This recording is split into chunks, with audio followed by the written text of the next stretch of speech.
ಒಳ್ಳೆ ದೇವರು యేసయ్య, ಚಿಂತೆಯೆಲ್ಲ ತೀರಿತಯ್ಯ ನಿನ್ನ ಸೇರಲು. ಎಂಥ ಒಳ್ಳೆ ದೇವರು యేసయ్య.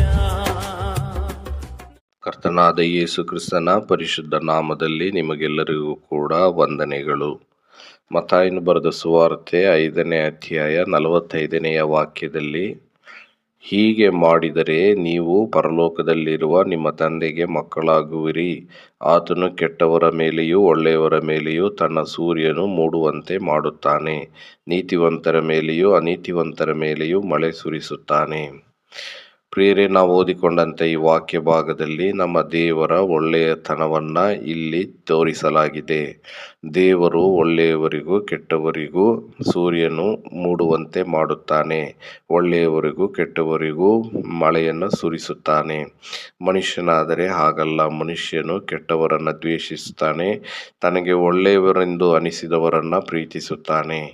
ಆದರೆ ನಾವು ಕೆಟ್ಟವರಾಗಿದ್ದಾಗಲೂ ಕೂಡ ದೇವರು ತನ್ನ ಒಬ್ಬನೇ ಮಗನನ್ನು ಈ ಲೋಕಕ್ಕೆ ಕಳುಹಿಸಿಕೊಟ್ಟನು.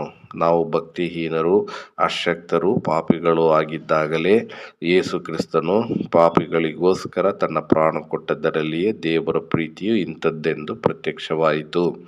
ಆದುದರಿಂದ ಪ್ರಿಯರೇ, ದೇವರು ನಮ್ಮನ್ನು ಯಾವ ರೀತಿಯಾಗಿ ಪ್ರೀತಿಸಿದನೋ ಆ ಪ್ರೀತಿಯನ್ನು, ಒಳ್ಳೆಯತನವನ್ನು ನಾವು ಕೂಡ ಗುರುತಿಸಿಕೊಂಡು ನಮ್ಮ ಪಾಪಗಳ ಪರಿಹಾರಕ್ಕೋಸ್ಕರ ತನ್ನನ್ನೇ ಒಪ್ಪಿಸಿಕೊಟ್ಟಂಥ ಯೇಸು ಕ್ರಿಸ್ತನಲ್ಲಿ ನಂಬಿಕೆ ಇಟ್ಟು ಪಾಪ ಪರಿಹಾರವನ್ನು ಹೊಂದಿಕೊಂಡು ದೇವರ ಮಕ್ಕಳಾಗೋಣ.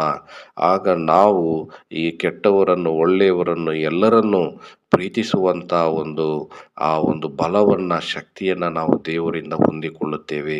ಹೀಗೆ ನೀವು ಕೂಡ ಯೇಸು ಕ್ರಿಸ್ತನಲ್ಲಿ ನಂಬಿಕೆ ಇಟ್ಟು ಪಾಪ ಪರಿಹಾರವನ್ನು ಹೊಂದಿಕೊಂಡು ಒಳ್ಳೆಯವರನ್ನು, ಕೆಟ್ಟವರನ್ನು, ಎಲ್ಲರನ್ನೂ ದೇವರ ಪ್ರೀತಿಯಿಂದ ಪ್ರೀತಿಸುವಂಥ ಪ್ರೀತಿ ಹೊಂದಿಕೊಳ್ಳಬೇಕೆಂಬುದೇ ನಮ್ಮ ಪ್ರಾರ್ಥನೆಯಾಗಿದೆ.